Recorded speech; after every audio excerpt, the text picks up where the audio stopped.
Muy buenas tardes, nuestros queridos amigos, amigas. Aquí estamos nuevamente con Rita y con nuestro querido amigo Roberto Cofré, que nos acompañará en esta tarde de conversación. Muy bienvenido, Roberto. Muchas gracias. Rita, ¿qué tenemos para hoy? Bueno, hoy día tenemos un tema súper importante. Estamos viendo, ¿no es cierto?, esta tercera temporada de Fortaleza frente al caos. Y hoy día también tenemos el caso de un personaje bíblico llamado Daniel y que él enfrentó el caos en su vida, pero desde muy jovencito. ¿Qué edad tendría más o menos Daniel cuando enfrentó esta situación? Se piensa más o menos que Daniel tenía unos 20 años. Ya. Aproximadamente, algunos lo fijan por ahí en unos 20 años. He inspirado la historia de Daniel. Sí. Y lo que nos dice Daniel, la historia de la semana pasada, ¿cierto?, con Josué, los diferentes personajes que estamos estudiando, nos dicen que los hijos del Señor pasan por situaciones difíciles. Sí. El ser amante del Señor, que el Señor dé las bendiciones para sus hijos, no lo exime de pasar por momentos difíciles. Y Daniel es un caso. Sí. Un hombre ejemplar, pero le tocó pasar por momentos tan turbulentos que los vamos a repasar ahora.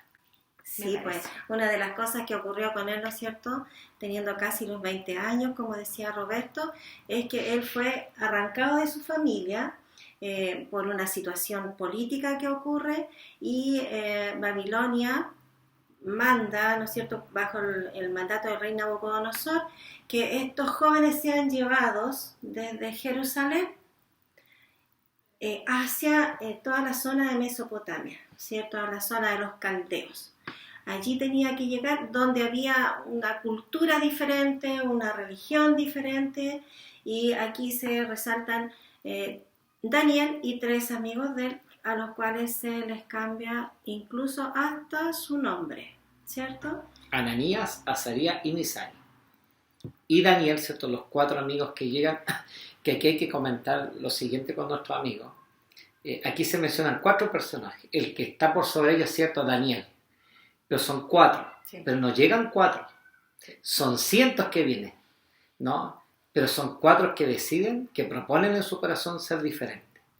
Y pese a las circunstancias, pese al dolor, pese a que probablemente algún familiar murió en el sitio en Jerusalén, ellos dicen, nosotros vamos a ser fieles al Señor. Agregar la palabra cautivo, porque quizás eso nos muestra un panorama más claro de la situación en la que se iban.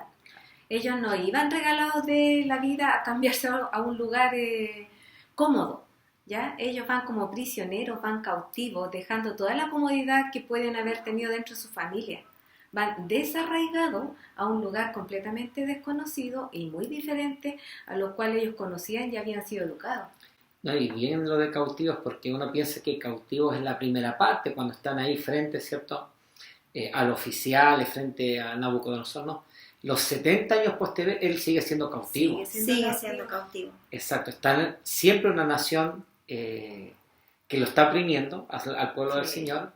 Están en una situación difícil y ellos, ¿cuál es la esperanza siempre de ellos? Volver, recuerdo a la promesa de Jeremías, volver. Los 70 años posteriores, Daniel siempre va a ser cautivo.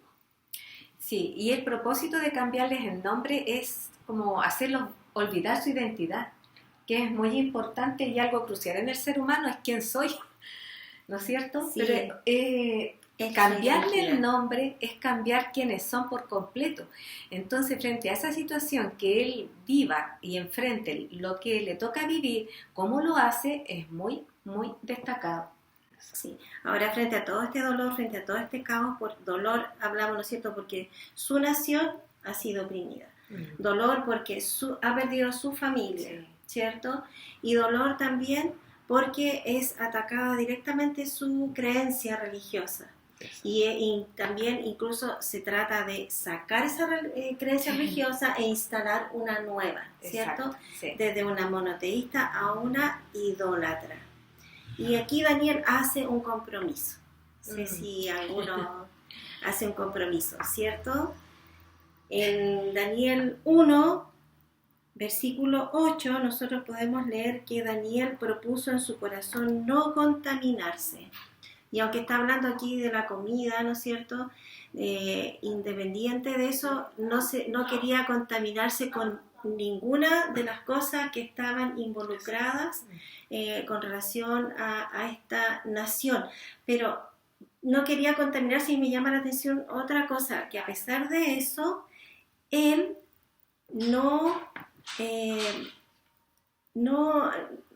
un atisbo de rencor, de odio, sino que hay una posición de servicio hacia sus opresores. Yo me pregunto lo siguiente: ¿cuándo Daniel y sus amigos deciden ser fieles al Señor? Porque este es el momento para, ¿qué cosa? Renegar contra Dios. Claro. ¿No?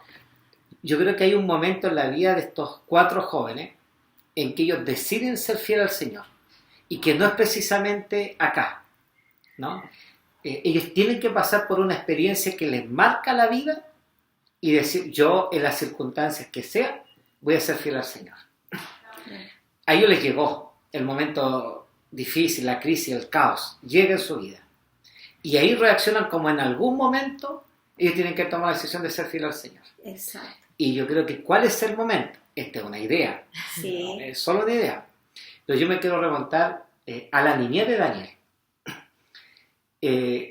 Daniel, su niñez es contemporánea al rey Josías.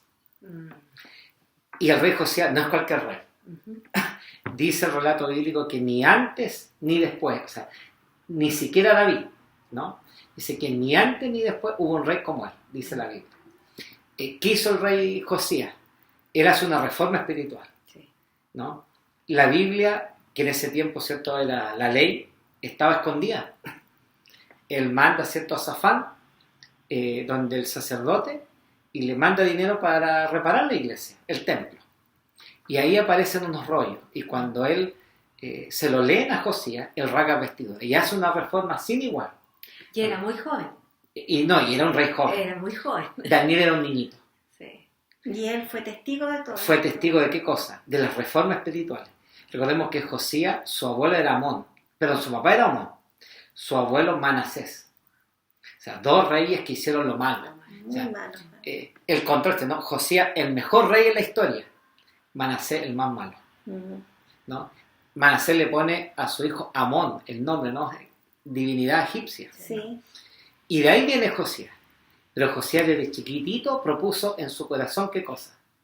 Bueno, cuando viene la reforma espiritual que hace, dice, está la reforma espiritual que él hizo, ni Ezequías, que también fue un rey bueno, había sacado los altares, ¿no? Josías fue un rey sin precedentes.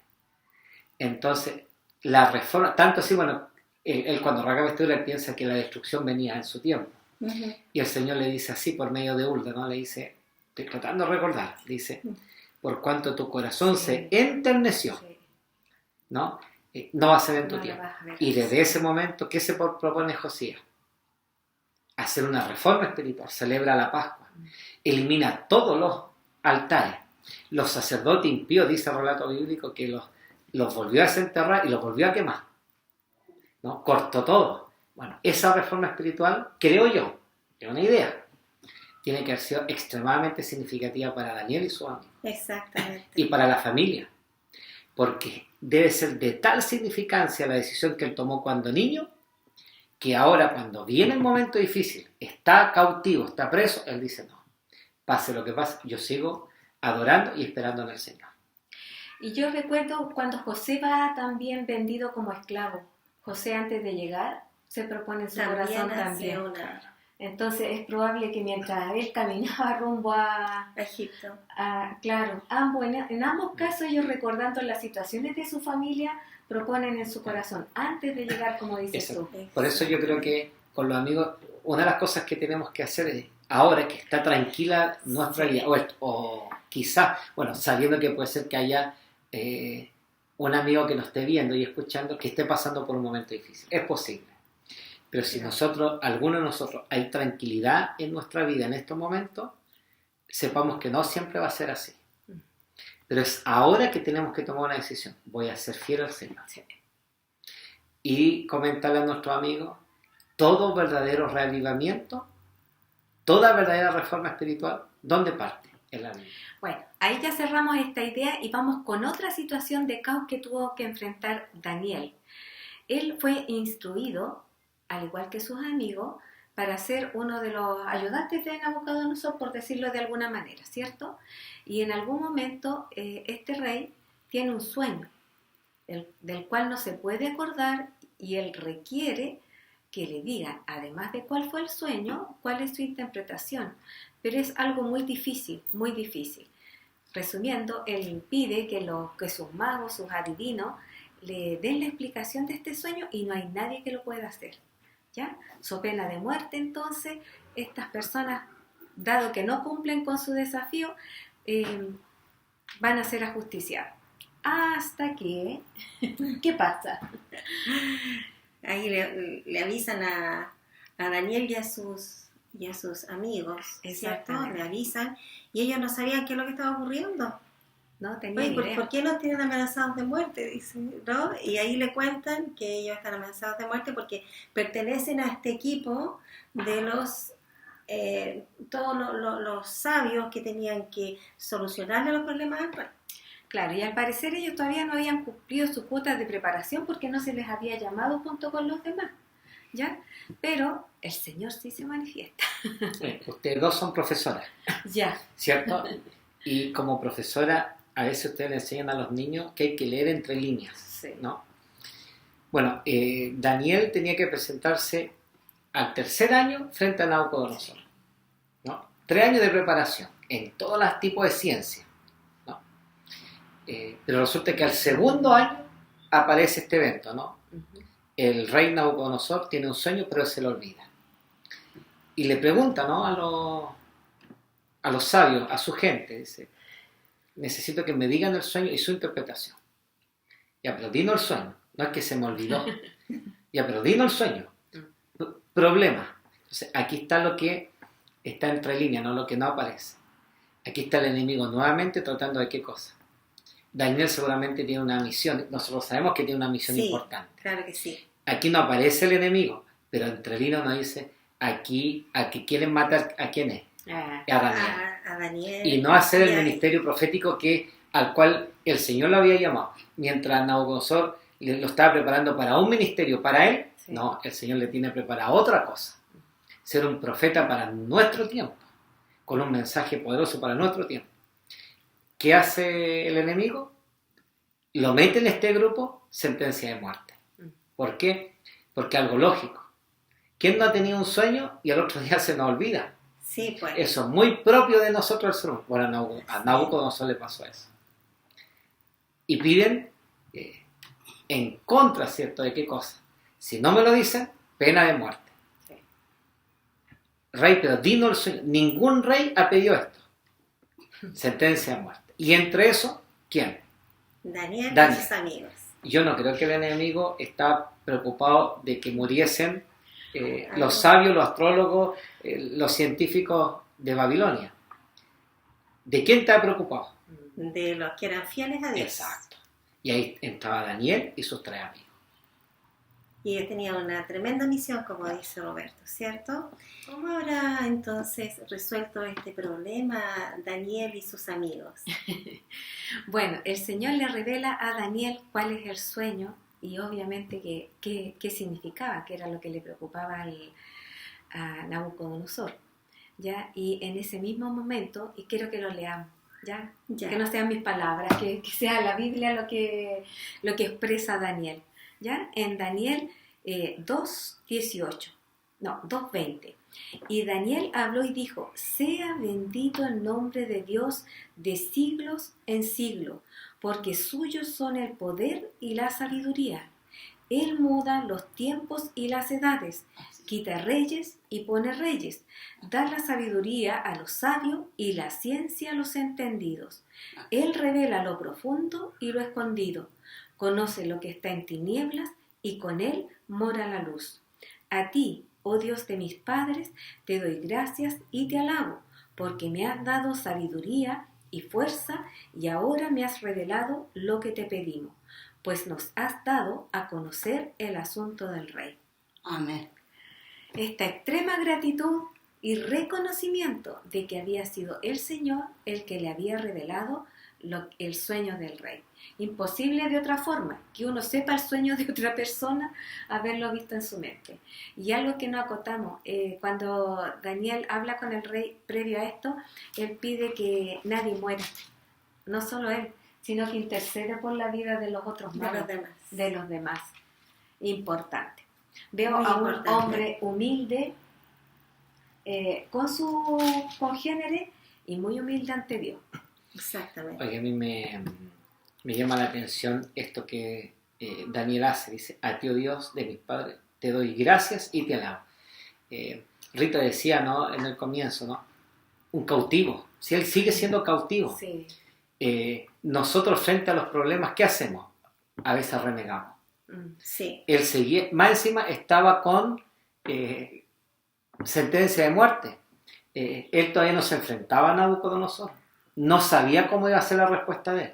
Pero él, en una situación compleja, da gracia a Dios. Hay un salmo, el Salmo 137, dice, lamento de los cautivos en Babilonia. Mire la actitud del otro. Dice, es un salmo que de la gente que está contemporáneo de Daniel. Dice, Daniel. junto a los ríos de Babilonia, allí nos sentábamos y aún llorábamos, acordándonos de Sión.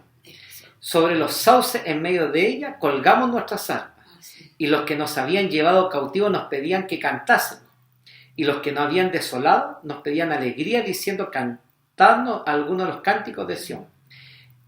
¿Qué decían sus contemporáneos? ¿Cómo cantaremos cánticos de Jehová en tierra de extraños? O sea, ellos lamentándose por su situación. Daniel, con sentencia de muerte, ¿qué dice? A ti, oh Dios de mis padres, te doy gracia y te alabo. O sea, Exactamente, es la actitud claro, totalmente diferente. en los momentos de dificultad, nosotros podemos dar gracias al Señor. Sí. ¿Se acuerdan cuando Pablo y Silas cantaban En la cárcel. en la cárcel, no? Así es, así es.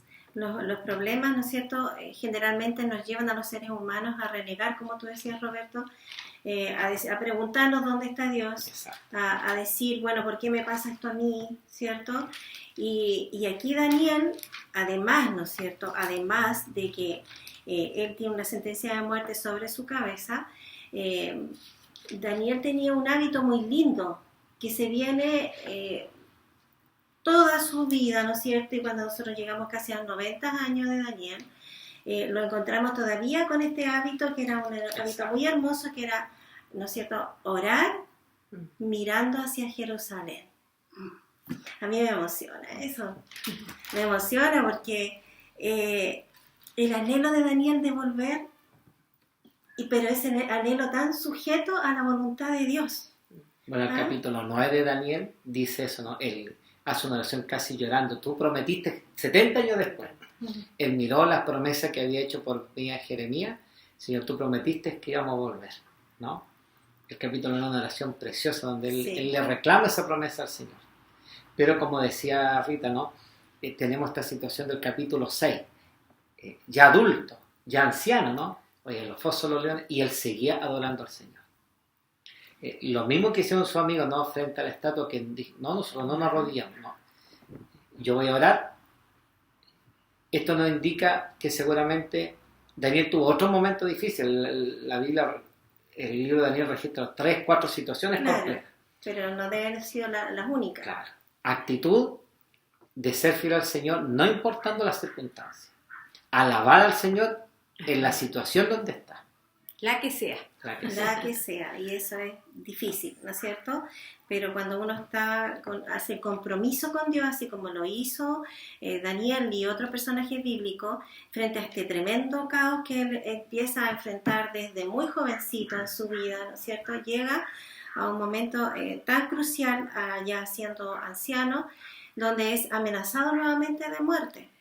Y amenazado por medio de su creencia, porque los compañeros, digamos, ¿no es cierto?, administrativos del reino, que le tenían celos, ellos lo que quisieron fue atentar contra la vida de él para sacarlo del camino y poder obtener el grado que Daniel tenía. Entonces ellos dicen, uy, no vamos a poder encontrarle nada malo a Daniel, porque Daniel es perfecto. Hay una sola cosa donde podemos nosotros acusarlo, en su religión. Con su fe. Con su fe. Y ahí entonces volvemos a la actitud de Daniel, que él abría las ventanas de su pieza y oraba mirando hacia Jerusalén, con ese anhelo que tú decías, Roberto, ¿no es cierto?, de volver un día a Jerusalén. Ahí hay un rasgo de valentía igual, ¿eh? Porque Sí. perfectamente él pudo cerrar las ventanas para evitarse un problema. Exactamente. Pero hay un rasgo de valentía, de convicción. Y de Después, demostrar sí. que el Dios que él adoraba era superior Exacto. a todo lo demás y todo lo que había enfrentado ya en toda su vida. Y de alguna manera Dios ya lo había sustentado antes. Entonces su vida demostraba que él vivía lo que creía. No era miedoso, digamos. Enfrentaba. Se había entregado a Dios en todo momento. Vivía con Dios al lado. Exactamente. Bien, y vamos a cerrar la idea, ¿no es cierto?, de hoy con una lectura. Y esta lectura se encuentra en Patriarcas y Reyes, Patriarcas y Reyes, capítulo 44. Dice lo siguiente: el cumplimiento estricto de los requerimientos del cielo imparte bendiciones temporales, tanto como espirituales. Inquebrantable en su fidelidad a Dios, inconmovible en su dominio del yo, Daniel fue tenido por su noble dignidad y su integridad inquebrantable mientras era todavía joven, en gracia y en buena voluntad del oficial pagano encargado de su caso. Las mismas características le distinguieron en su vida ulterior. Se elevó aceleradamente al puesto de primer ministro del reino de Babilonia, durante el reinado de varios monarcas sucesivos. Mientras caía la nación y se establecía otro imperio mundial, su sabiduría y sus dotes de estadista fueron tales y tan perfectos, su tacto, su cortesía y la genuina bondad de su corazón, así como su fidelidad a los buenos principios, que aún sus enemigos se vieron obligados a confesar que no podían hallar alguna ocasión o falta porque él era fiel. Qué maravilloso. En la parte final, quizás, cuando uno está repasando, a mí se me viene lo siguiente. El pueblo de Judá están ahí porque se portaron mal, ¿cierto? Están en esa situación. Y quien no merecía estar en esa situación, ¿quién era? Daniel y sus amigos. Sí. Ellos no merecían estar porque ellos fueron fieles, no en un periodo, sino que siempre. Esto nos indica de que el Señor a nosotros no nos saca de los problemas, ¿no? No, Él va donde está el problema junto a nosotros, ¿no? Nosotros como quisiéramos en situaciones complejas, querido amigo, Señor, quítame esto. Pablo dijo, ¿no? He orado 3 veces esto para que se me quite este problema que tengo de salud. No, el Señor a veces dice, bástate mi gracia.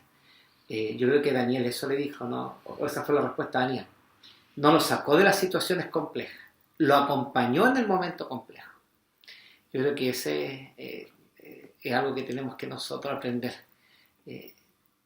No pedirle al Señor, quítame esto, sácame este problema. No, Señor, acompáñame y sácame juntos, ¿no? Amén. Muy hermosa reflexión.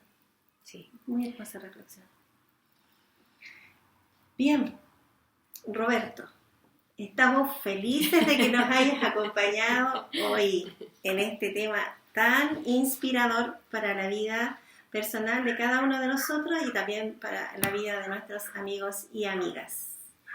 Y bueno, esperamos vernos entonces en el próximo capítulo, que también viene un personaje muy, muy interesante, muy, muy inspirador y que es una dama. Sí, muy interesante, no se lo tiene que perder, le va a gustar. Nos vemos el próximo capítulo. Que estén muy bien. Nos despedimos de nuestros amigos que nos están viendo. Un gran abrazo, que Dios nos bendiga a todos.